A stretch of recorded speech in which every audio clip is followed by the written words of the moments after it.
Hello everyone. In this lecture, we will be seeing thyristor protection circuits.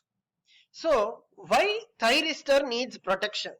See, thyristor is a delicate semiconductor device which can be easily damaged. We have seen that thyristor or SCR can be easily damaged when avalanche breakdown occurs at junction 2. Okay. Similarly, the thyristor might get damaged when temperature increases very drastically. Okay. So there are some thyristor protection that is done to the entire circuit so that thyristor remains intact and also works optimally. So the first main thing that thyristor needs protection is from high dV by dt. We saw that if in turn on methods that due to high dV by dt the thyristor can turn on by itself. Okay, so when there is a high dV by dt, there is a high voltage during a short period of time, and if the voltage goes beyond the forward breakover voltage, then there is an avalanche breakdown which occurs in junction 2 which might damage the thyristor permanently. So we need protection for high dV by dt. So there is a circuit known as a snubber circuit. So this is a snubber circuit.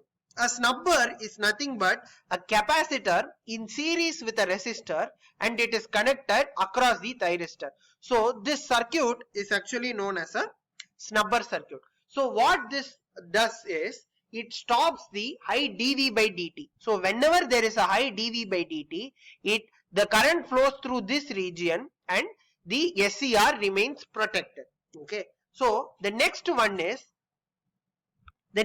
thing that SCR needs protection is from high di by dt. So similarly, like the snubber circuit we know that it protects the SCR from high dV by dt. High di by dt might also cause heating of the thyristor. See, if there is a sudden increase in current, the losses, the I square R loss, which is the copper loss, which is mainly due to the current, increases. So when there is a high di by dt, localized hot spots will be formed in the SCR. The localized hot spots may destroy the thyristor. Okay, so this is a complete protection scheme. We'll explain one by one each protection scheme one by one, then we'll understand it together why we need so much protection for a thyristor. So this HS SCR is given here. So this is the thyristor. First we saw the snubber circuit. So the snubber circuit helps the SCR giving protection from dV by dt. di by dt protection is given by this inductor. Okay, so we know that inductor stores charges magnetically in form of current. So that is, when due to high di by dt, this SCR can be damaged. So a high inductor is placed in the circuit so that it gives protection from high di by dt. So the next thing is actually over voltage protection. So over voltage can be of two types actually. One is internal over voltage and the next is external over voltage. So internal over voltage can be caused due to large voltage during commutation. So what is commutation? We'll see very shortly, but the gist is the switching off of the thyristor. This process is known as commutation. So this is one method in which over voltage happens in the circuit, and the next method is during reverse recovery also, due to high di by dt also over voltage may occur in the circuit. So to stop over voltage, we have the combination of varistor and the snubber circuit. Okay, so the varistor as well as the snubber circuit gives protection for against over voltage.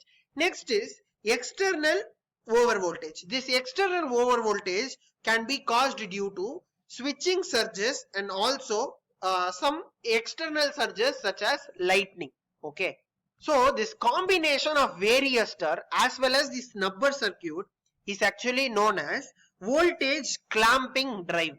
So this voltage clamping drive together gives the circuit a complete over voltage protection. So how this varistor works we will see now.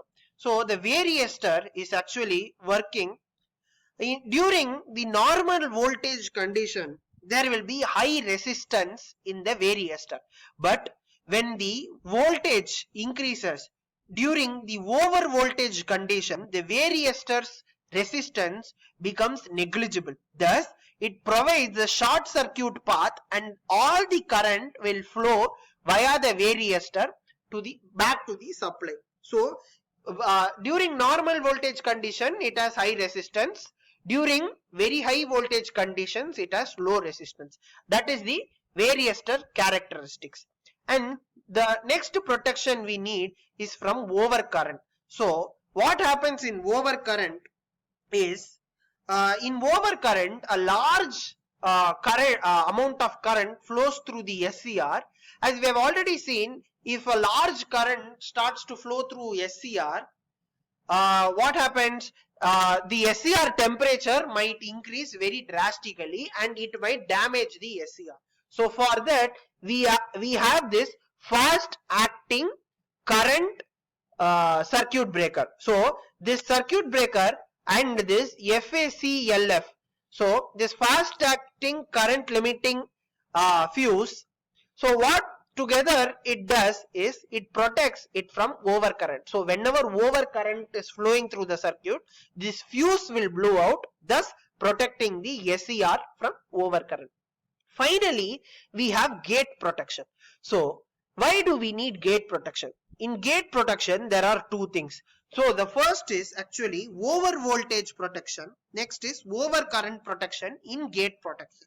So what over voltage might do? If gate supplies an over voltage, there can be a false triggering, okay, which is stopped by Zener diode, okay. So when over voltage is applied in gate, there might be a false triggering of the SCR. So the SCR might get turned on, but in reality a gate SCR should not be turned on. So this over voltage of gate protection is done by the Zener diode. Next, the over current flowing through the gate might increase the temperature of the SCR. So this is done, the protection against over current is done by this resistor. Okay, so with this we have completed the complete protection scheme of the SCR. So which is, the first one is the snubber circuit, which gives protection for high dV by dt. Next is the inductor, which gives protection from high di by dt. Next, the combination of varistor and the snubber circuit, which is known as voltage clamping, it gives protection from over voltage. Then a circuit breaker in combination with a fast acting current limiting fuse gives protection from over current. Then this Zener diode and gate protection gives protection from protection of gate from over voltage and over current. So with this we have completed protection schemes of thyristor. So with this, protection scheme of thyristor is over and this video comes to an end. And in the next video we will be seeing commutation, different SCR turn off methods, different types and classes of commutation, and difference between forced commutation and natural commutation of an SCR. Hope to see you all in the next video. Thank you all.